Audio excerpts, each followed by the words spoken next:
Assalamualaikum warahmatullahi wabarakatuh. Perkenalkan, nama saya Ihsanur Hakim dari PT 4A. Di sini saya akan mempresentasikan hasil video rangkuman perkembangan teknologi komunikasi. Yang ke-1, jaringan itu cukup rumit dan semua sistem ini penuh dengan fitur dan mereka memiliki lebih banyak fitur daripada yang lainnya. Yang diinginkan atau digunakan semua orang di seluruh industri dibangun di sekitar sistem ini, dan sekitar komplikasi menyebabkan biaya yang lebih tinggi dan juga menciptakan hambatan untuk masuk, sehingga untuk mempelajari sistem tersebut agar dapat menerapkannya atau menggunakannya. Kerumitan itu memperlambatkan sistem, karena itu hal-hal dapat dengan mudah menjadi salah satu itu adalah pengalaman yang sangat membuat frustasi bagi pengguna, dan mereka biasanya menyalahkan jaringan, sehingga selalu kesalahan jaringan sebagian besar waktu itu mungkin tidak tetapi jaringan selalu menjadi korban yang mudah sekarang maju cepat hingga hari ini. Ada beberapa jenis megatrend yang sangat besar yang benar-benar mengubah industri dan mengubah cara kerja dan produk.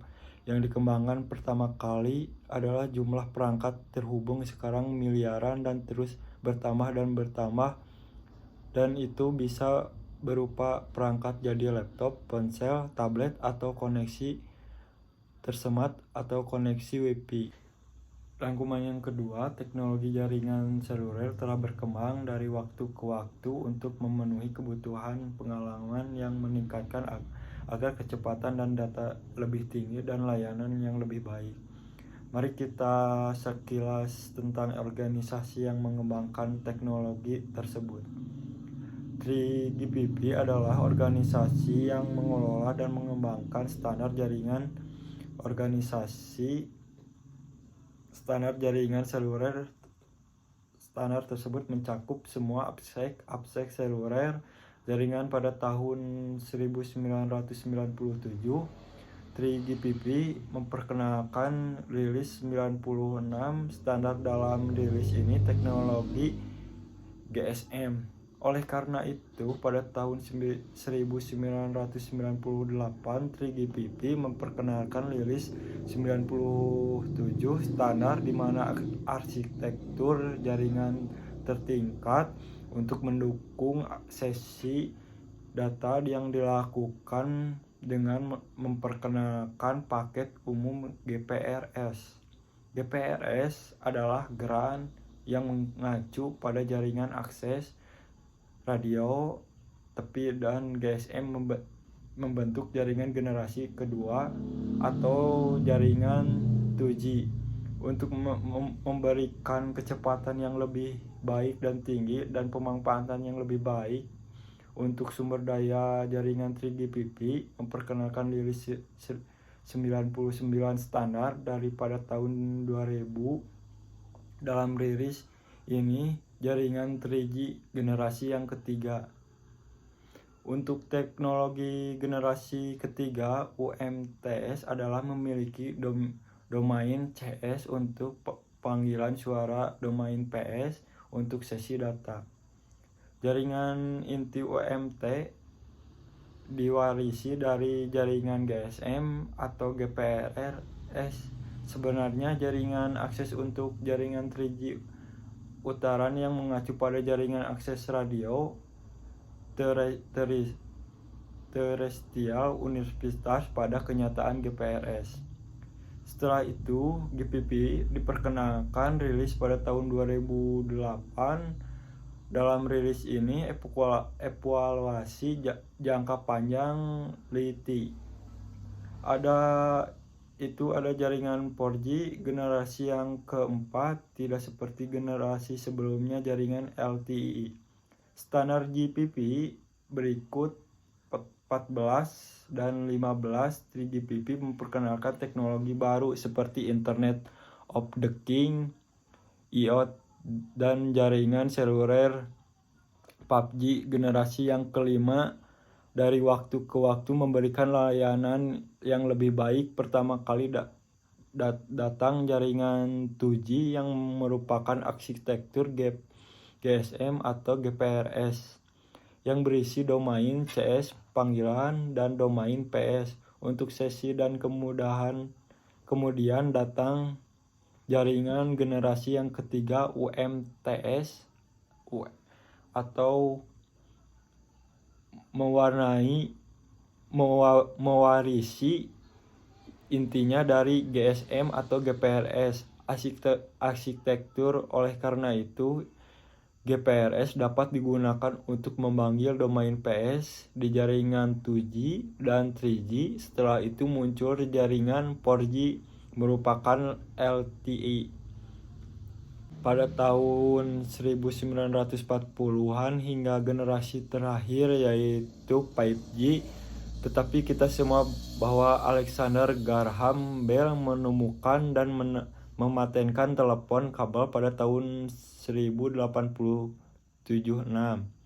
Dan bahkan sebelum itu ketika telegram pertama kali digunakan pada abad ke-17 mengingatkan bahwa perjalanan sebenarnya dimulai bertahun-tahun yang lalu, mungkin pada 400 SM di Tembok Besar Cina.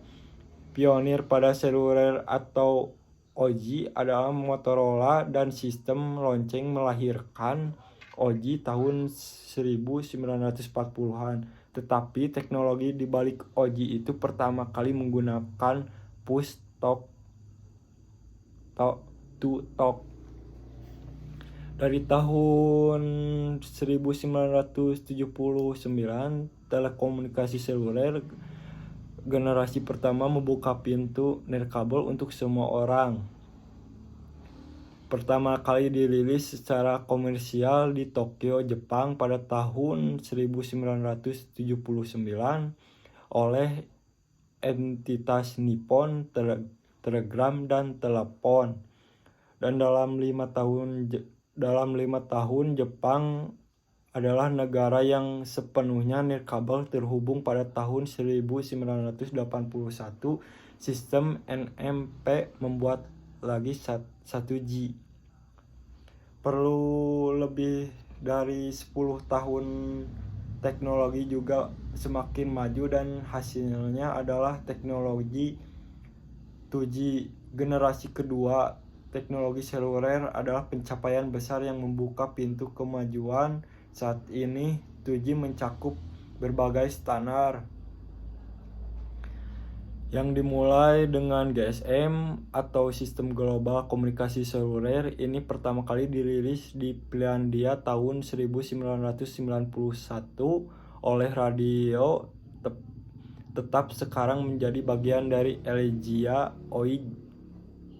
Arsitektur jaringan GSM yang merupakan arsitektur dasar dari teknologi seluler masa depan di generasi berikutnya. Beberapa elemen ditambahkan atau dihapus dan berfungsi inisiatif telah dimodifikasi, tetapi keseluruhan arsitekturnya sekarang ada rencana untuk mengganti menjadi 4G dan 5G.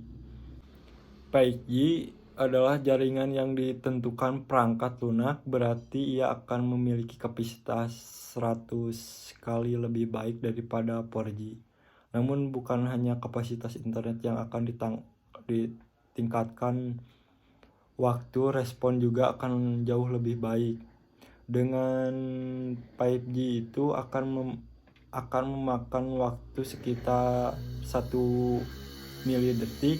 Pengguna ponsel cerdas akan menikmati pengalaman yang lebih efisien.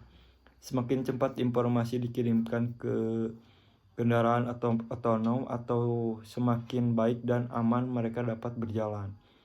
5G juga akan memberikan pengalaman web yang jauh lebih personal menggunakan teknik yang disebut network slicing. Tetapi jaringan 5G juga penyelenggara dapat membayar untuk peningkatan jaringan, meningkatkan kapasitas internet. Dengan demikian meningkatkan pengalaman online penggunanya. 5G dapat menyebabkan operator jaringan merobek model bisnis mereka saat ini agar masuk akal secara bisnis.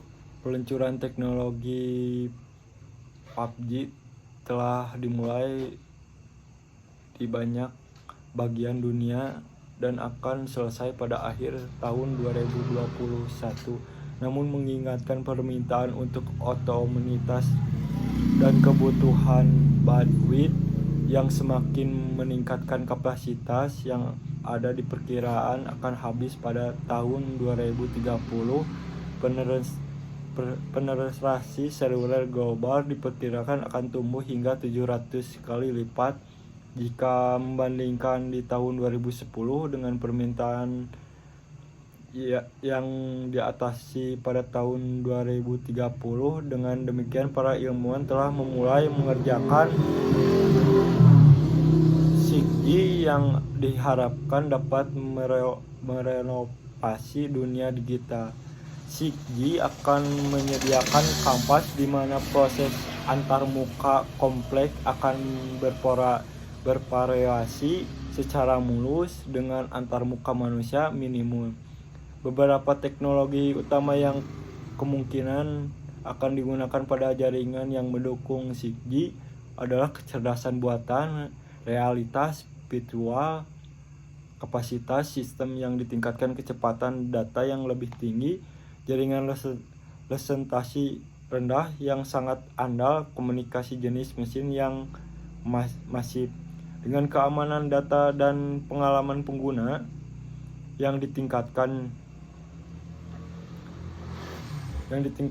Teknologi terkait lainnya adalah perangkat pintar yang dapat dipakai komunikasi luar angkasa dan bawah air, implas medis, kendaraan swakemudi, dan drone.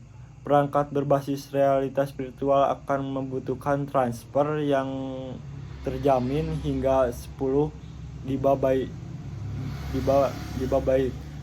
Diperkirakan bahwa berkomunikasi nirkabel yang digerakkan oleh sistem 6G 1000 kali lebih efisien daripada 5G.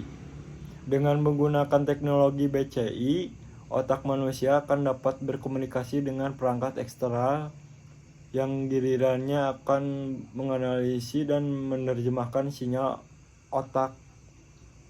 6G akan memfasilitasi transfer informasi pasca indera manusia agar dapat berinteraksi secara cerdas dan jarak jauh dengan lingkungan. 6G akan memfasilitasi transfer informasi pasca indera manusia agar dapat berinteraksi secara cerdas dan jarak jauh dengan lingkungan. Meskipun 6G menawarkan prospek yang sangat menarik, namun para ilmuwan di seluruh dunia harus mengatasi beberapa tantangan dalam 5 tahun atau 10 tahun ke depan, karena bandwidth lebar, model saluran ganda baru perlu dikembangkan untuk mengatasi masalah frekuensi, integrasi satelit terestrial dan jaringan udara ke dalam sistem nirkabel yang seragam juga akan menjadi syarat penting sebelum peluncuran layanan 6G. Sekian dari rangkuman video saya. Mohon maaf bila banyak kesalahan atau kurang ini. Wabillahi taufiq hidayah. Wassalamualaikum warahmatullahi wabarakatuh.